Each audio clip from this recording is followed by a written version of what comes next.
이번 영상에서는 일용직급여 자료 입력 메뉴를 알아보겠습니다. 일용직급여 자료 입력은 근로소득관리, 연말정산관리 카테고리의 근로소득관리에서 실행합니다. 일용직급여 자료 입력은 일용직 사원들의 근무시간 및 지급금액을 일자별로 입력하는 메뉴입니다. 해당 메뉴를 이용하려면 인사환경 설정 메뉴에서 원천징수 이행상황 신고서 설정에 일용직 급여 입력 방법이 월별로 되어 있어야 합니다. 일용직 급여 자료 입력은 일용직 사원 등록과 일용직 급여 자료 입력 두 개의 탭으로 나눠져 있으며 이번 영상에선 일용직 급여 자료 입력 탭을 보도록 하겠습니다. 먼저 임금 내역을 입력할 귀속연월과 지급연월을 선택해 조회합니다. 그럼 일용직 사원 등록에 등록된 근로자 중 입사일과 퇴사일을 기준으로 해당 귀속월에 근무 중인 전체 근로자가 조회됩니다. 그리고 조회 조건에 현장, 부서, 프로젝트를 설정해 일용직 사원 등록에 해당 항목이 설정되어 있는 직원들만 조회할 수도 있습니다. 급여를 입력하는 방법은 근무 시간을 입력하거나 근무란을 클릭해 동그라미로 표시하여 지급액을 반영할 수 있습니다. 근무란을 동그라미로 변경하면 지급액이 자동으로 반영되는데요. 이는 일용직 사원 등록, 급여 정보에 입력한 정상급여, 연장급여 금액이 반영됩니다. 김지은 사원은 1급직으로 등록되어 있고 1급직은 근무시간과는 관계없기 때문에 근무란을 동그라미로 변경하여 빠르게 지급액을 입력할 수 있습니다.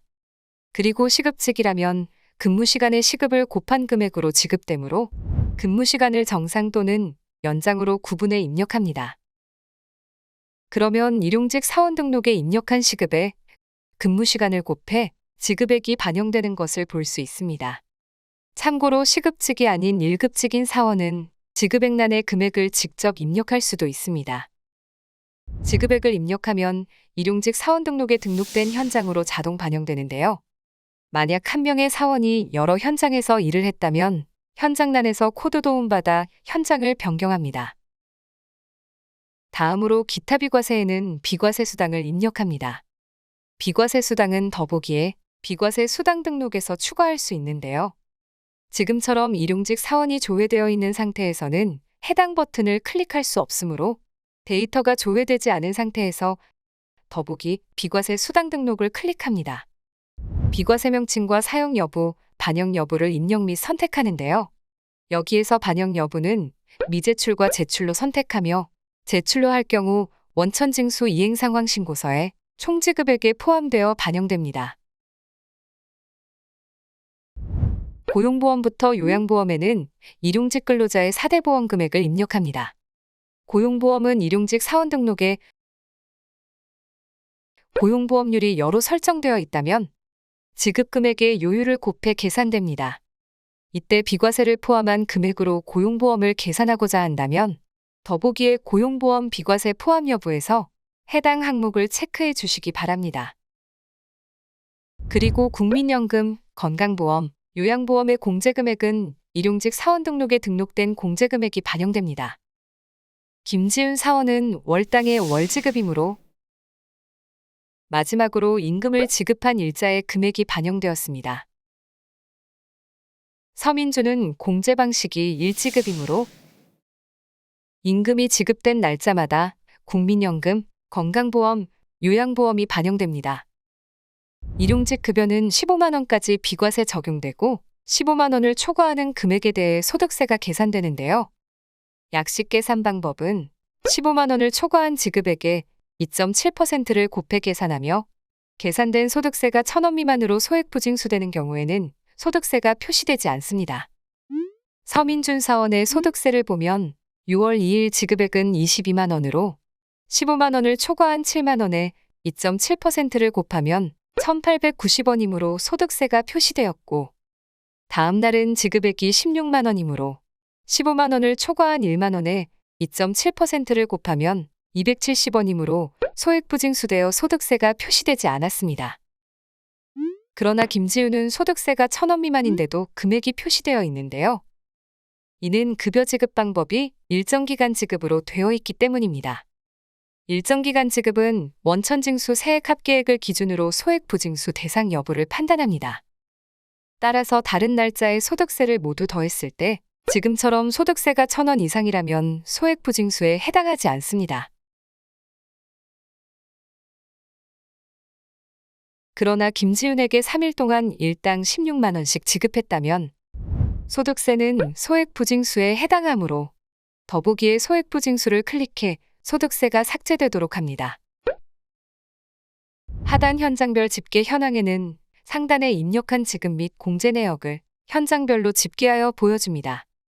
그리고 임금 산출식 버튼을 클릭해 급여 명세서에 반영할 산출식 및 산출 방법을 입력할 수 있는데요. 직접 입력하려면 구분값을 선택하고 산출식 및 산출 방법을 입력합니다. 그리고 상단의 산출식 일괄 적용 또는 개별 산출식 불러오기를 이용해 임금 산출식을 반영할 수도 있습니다.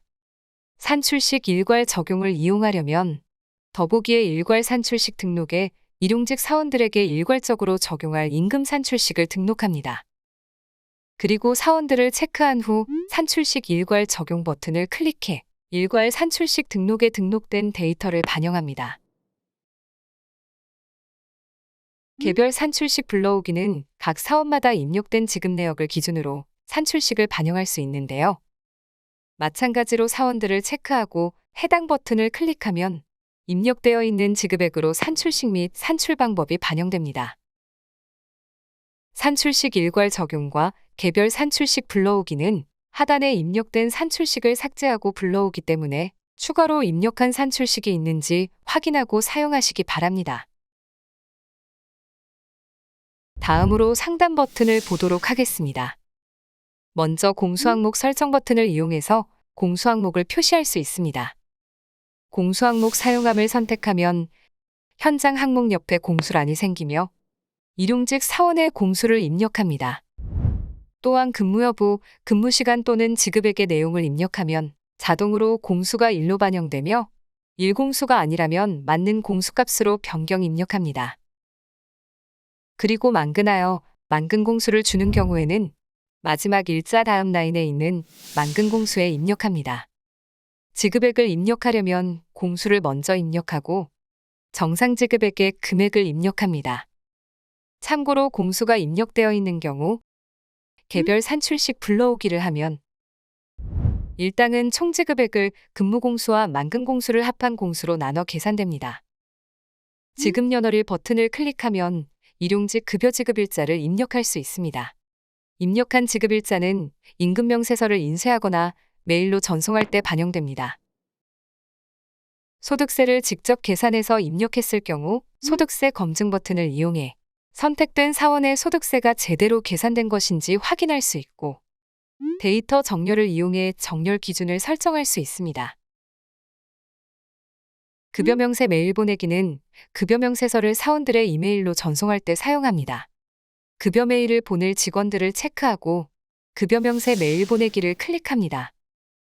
이메일란에는 일용직 사원 등록에 입력된 이메일 주소가 반영되며 수정 가능합니다. 전송 메시지와 보안 이메일 확인 방법을 설정하고 보내기를 눌러 메일을 전송합니다. 급여 명세 문자 보내기는 급여 명세서를 문자로 전송하는 기능인데요. 이는 하단 액션바에서도 진행할 수 있습니다. 좌측 미리 보기 화면에서 내용을 확인할 수 있고 상단 메시지 내용은 수정할 수 있습니다. 문자 보내기는 예약 전송도 가능하며 하단 급여 명세 문자 보내기를 클릭하면 위 포인트에서 포인트가 차감되면서 전송됩니다. 더보기의 기능도 확인해 보도록 하겠습니다. 주민번호 별표 사용 설정을 이용해 주민번호 뒷자리 별표 처리 여부를 선택합니다. 사원 정보 갱신은 일용직 사원 등록에서 직원에 대한 정보가 수정되었을 때 버튼을 클릭해 선택한 사원의 정보를 재반영합니다. 지급액 소득세 재계산은 일용직 사원 등록에 등록된 정상급여와 연장급여를 불러오거나 소득세를 재계산할 수 있습니다. 사회보험 재계산은 일용직 사원 등록과 입력된 지급액을 기준으로 4대 보험 금액을 재계산할 때 사용합니다. 사원 등록 기준으로 재계산하면 일용직 사원 등록에 입력되어 있는 금액이 반영되며 이때 고용보험은 일용직 사원 등록 정상급여에 입력된 금액을 기준으로 재계산됩니다. 입력자료 기준으로 재계산하면 일용직 사원 등록과 무관하게 일용직 급여자료 입력에 입력된 지급액을 기준으로 재계산됩니다. 엑셀 서식 내려받기와 엑셀 서식 불러오기는 프로그램에서 제공하는 기본 엑셀 양식을 내려받아 입력하고 업로드할 때 사용합니다. 업로드용 엑셀 양식은 엑셀 서식 내려받기를 눌러 다운로드 받을 수 있으며 내려받은 엑셀의 내용을 작성하는데요. 엑셀을 업로드하기 전에 일용직 사원 등록에 사원이 등록되어 있어야 하고 업로드할 때 주민등록번호를 인식해서 변환되기 때문에 엑셀에 주민등록번호를 반드시 입력합니다. 그럼 미리 입력해둔 엑셀을 업로드해 보도록 하겠습니다. 업로드하고자 하는 귀속과 지급원로 조회하고 더보기 엑셀 서식 불러오기를 클릭합니다. 그리고 일용직 급여자료 입력에 입력된 데이터를 삭제하고 불러올지 삭제하지 않고 추가로 불러올지를 선택해 엑셀 서식 불러오기를 클릭하고 업로드할 엑셀을 찾아 열기를 클릭합니다. 그럼 엑셀에 입력한 데이터가 그대로 업로드되고 사회보험과 소득세를 재계산하여 반영하려면 더보기의 지급액 소득세 재계산과 사회보험 재계산 기능을 이용해 주시기 바랍니다.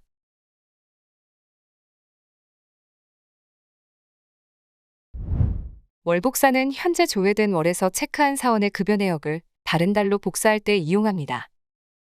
예를 들어 권도역의 현재 데이터를 8월 귀속 8월 지급으로 복사한다면 권도역을 체크하고 더보기에 월복사를 클릭합니다.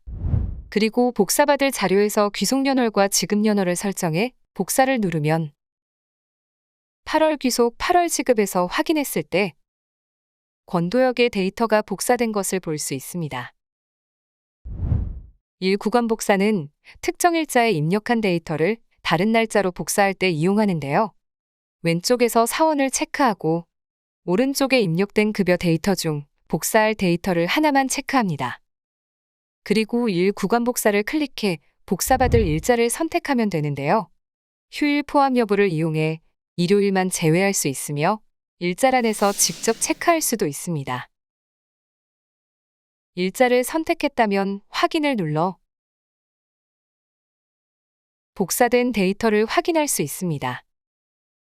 다음으로 다른 사원 복사는 특정 사원의 급여 데이터를 다른 사원들에게 복사해주는 기능인데요. 해당 기능을 이용하려면 먼저 복사해줄 사원을 체크하고 다른 사원 복사를 클릭합니다. 그리고 복사받을 사원을 선택해 확인을 누르면 권도역의 급여 데이터가 박정섭에게도 복사된 것을 확인할 수 있습니다.